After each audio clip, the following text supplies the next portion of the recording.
এটা মেদিনীপুরের সাঁকড়া তৈরি করে রান্না পুজোর সময়। 5 ফোড়ন, শুকনো লঙ্কা দিয়ে দিচ্ছি, তেজপাতা। কেউ চাল কুমড়ো দিয়ে করে, আমি কুমড়ো দিয়ে করছি, মিষ্টি কুমড়ো। একটু ভালো করে ভেজে নেব।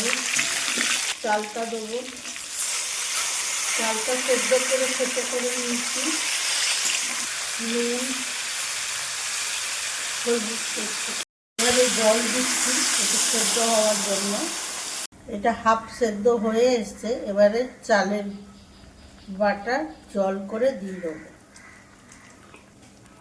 আর কিছুক্ষণ ফুটাবো। হয়ে গেছে, এবারে চিনি দিয়ে দিচ্ছি আর নারকেল কোড়া দিয়ে ফুটিয়ে নেব। আমাদের মেদিনীপুরে রান্না পুজোয় সাঁকড়া বলে এটা।